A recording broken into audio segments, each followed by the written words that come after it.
Hi, it's Aisha. I am a lady of many names, and my pen name is ADP Sorisi, which is an anagram of Osiris. Now, I want to read you, before I start, I want to read you a little poem. This little message is about archery, but let me read you a poem. As upon the bows the cord is, so unto man the woman is woman.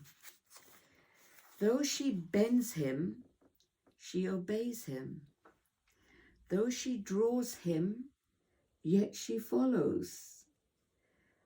Useless each without the other. That's a Longfellow poem from Hiawatha. It's just part of it. But I liked it, so I thought we'd share it. And it's got a little bit about the bow in it. Upon the bow, the cord is. And I think it's saying that man cannot be without woman, as the bow cannot work without the arrow. This, when I was doing the Tutankhamun, the first book, Tut had to start to learn how to use a bow and arrow. That is a requirement of being a pharaoh in those days. You had to be proficient at using a bow and arrow. And so I went to the library and got a book called, I found a book called The Archer's Craft by Adrian Elliott Hodgkin. And that's one T for the Elliott, Hodgkin. Now, I haven't spoken to this man. I haven't contacted his publishers. I mean, they never reply anyway. But I would, if you're interested as a young person, or if you know that you have somebody in your family that's interested in archery and in arrow and bow making, because it's still a profession today, especially in the UK, I would suggest that you get them a copy of that book, The Archer's Craft by Adrian Elliott Hodgkin. Making of an arrow. Arrows have 4 parts. You've got the shaft, which is the one that's the main body of the arrow. I'll come back to that. You've got the head, the shaftment, and the nock. There are 2 nocks. So we'll start with the shaft. In designing the bow, the user needs to be able to see straight and true. That was in the old days. I don't know about today, and I have no idea how they found that out. It was probably trial and error. And the person's height and length of reach, which is, the arm, was all relevant. They were all relevant, because the longer you reach, the longer your bow needs to be. So from very early times, there is evidence of bows and arrows being used around the Mediterranean. I know from being born a Hindu and knowing about the stories of Ram and Sita fighting Lakshman, and Lakshman fighting against the Ravan, the devil, that bows and arrows were used in India in ancient times. I know from living in England and watching the old films that bows and arrows were very, very much in use. And in fact, during the Crusades, the British longbow, or English, I don't know really, English longbowmen were the best of the best, as were their arrows, their bow making and arrow making, I think. But we are looking at ancient Egypt and around the Mediterranean, because this was to do with Tut, and that the use of and the making of arrows, bows and arrows, were really brought up to a high standard by the Assyrians and the Egyptians, to a point where it was considered a military weapon. That gives it a new light. You would have a lot more work, time and money going into making these bows and arrows for war. And to protect their archers, who were so important to the army, they had a man with a shield to protect the archer from other archers' arrows, the nocks. And there are 2 nocks, as far as I can work out, on an arrow. There's one on the bow and one on the arrow. So let's have a look at a little more detail. I'm not going to blind you with science, because to do that, I'd have to understand it far better than I actually do. But it's something I had to get to grips with in order to do a good job of explaining how Tut learnt and what was needed for him to get good at using the bow and arrow. Okay, so first off, in designing the bow, the user need to be able to see straight and true. Now, how they work that out, I'm not sure. And the user's height and the length of his arms are also important and relevant to the making of the bow, because the longer your draw, the longer your bow must be. When making the shaft, the wood, you have to understand your wood. You have to be a specialist in the wood that is needed, because the wood must be of a suitable weight. Now, I haven't looked up what the weight should be. I just know it should be of a suitable weight, presumably for the person that's using it. It has to be sufficiently rigid to withstand the rush of the string, and it must be springy. So it's got to be rigid, but it's also got to be a bit springy. Glad that's not my job. Then we look at the head, the arrow head, and the materials used must be able to cut deep and wide as it penetrates. Deep and wide. Oh, that made me feel. Right, so why? Why does it have to cut deep and wide? Because if there's cutting without piercing the skin, it just gives a surface or flesh wound.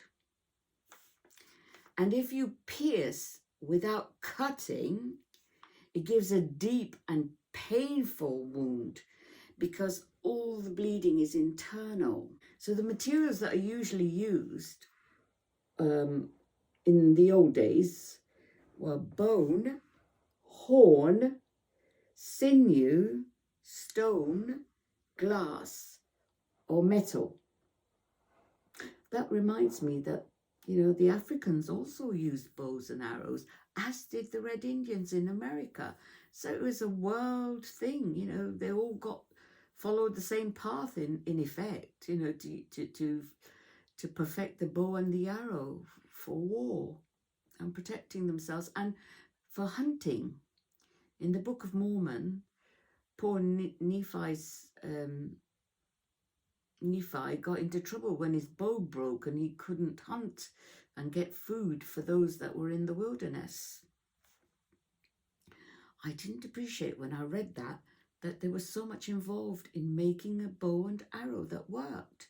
So I think far more highly of his skill as a bow maker and arrow maker now than ever before. Anyway, I digress, as I normally do. Right, the shape of the arrow is generally a triangular shape. Now, all these materials, if any of these materials that are used, you get a piece and you've got to hone it, you've got to cut it and shape it and then smooth it off. So that's quite a job in itself if you think about it in ancient times. So the size of the cut of the arrow, the size is dictated by the width of the arrow blade that you want, the depth of penetration that you're looking for, and that depends on the shape and sharpness of the point and edge of the arrowhead. So that all has to be taken into account. And by the strength of the bow used, as well as the weight of the shaft. All of that matters when deciding what arrowhead you want for that bow.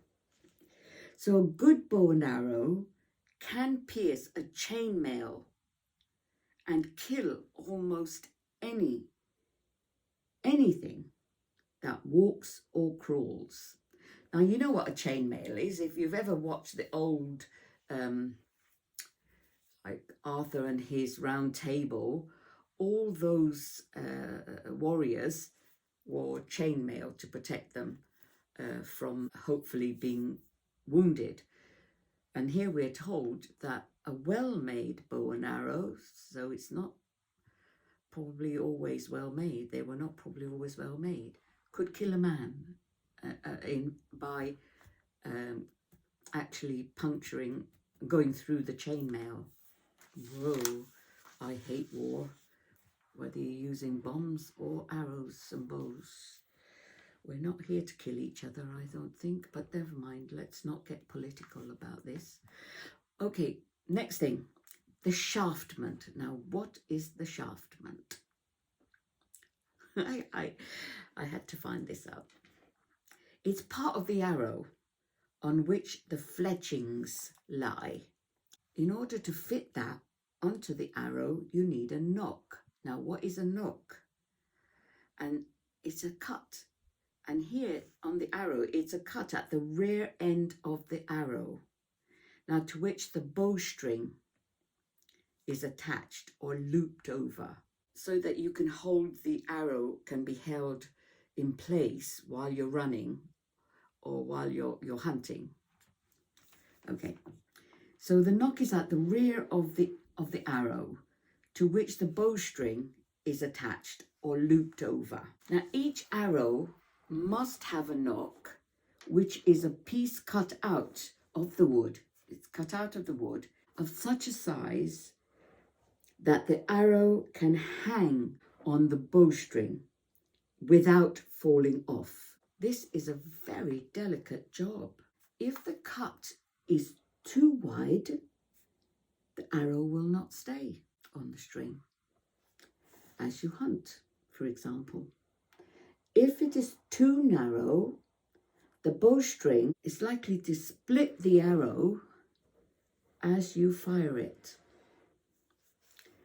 The sharp corners of the cut must be rounded off, as I was saying earlier, so that the string will not be cut by the arrow. Do you see how finicky all of this is? So nocks are also required at the other end of the arrow. This takes time and patience in preparing the arrows for setting the feathers. An arrow without feathers will only travel a short distance. And what kind of feathers can you use? That also is very tricky. They need to be stiff, hard-wearing, and flexible. There's a contradiction in terms. Usually they're found on the outside of the wings of birds and are big, strong, and narrow.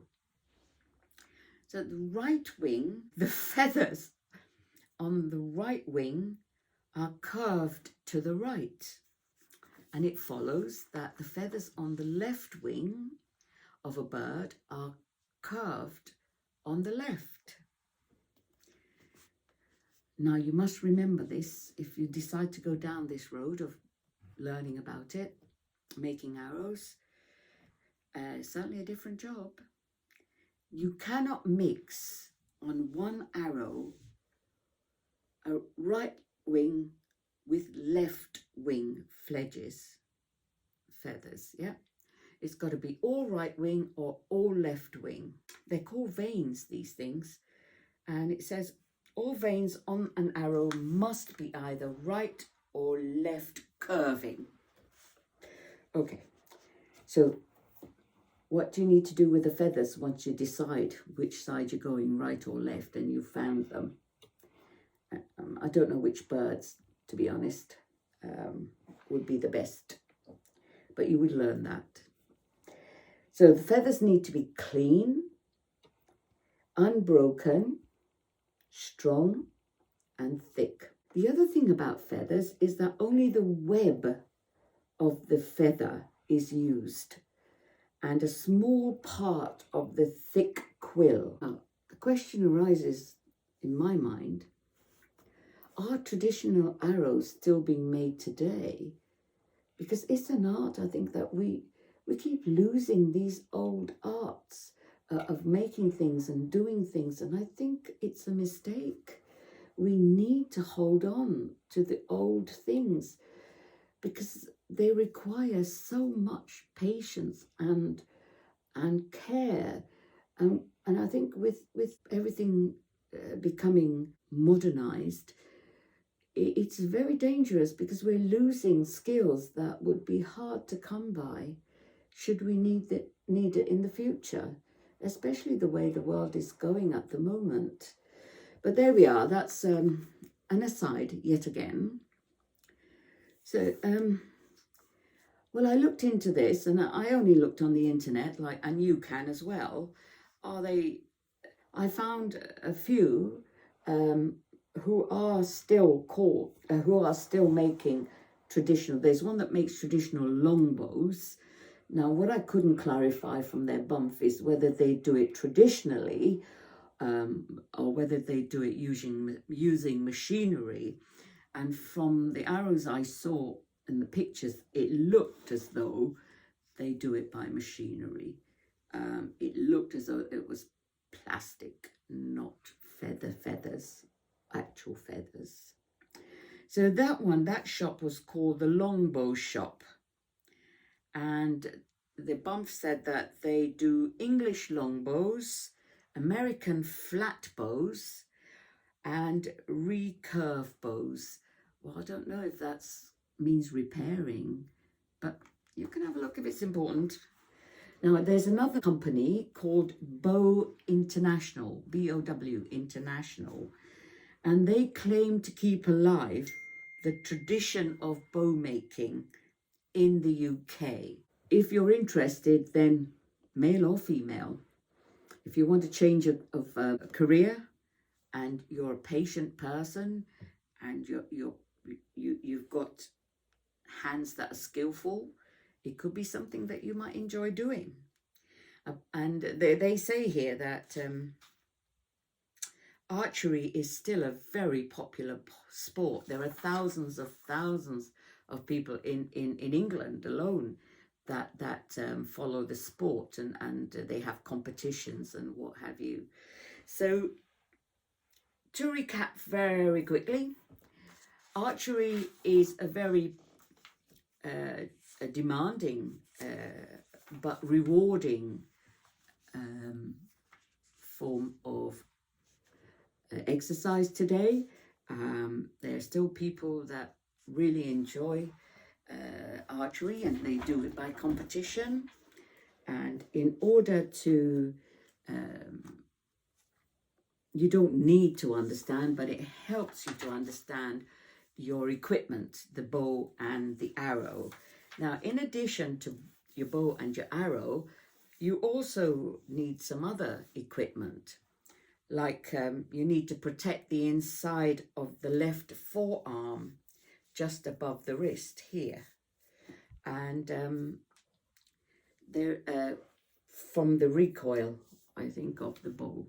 And then there is something called a tab, which has two holes cut to slip over your forefinger and your third finger, and a slot cut between the second and the second finger so that the shaft can come through.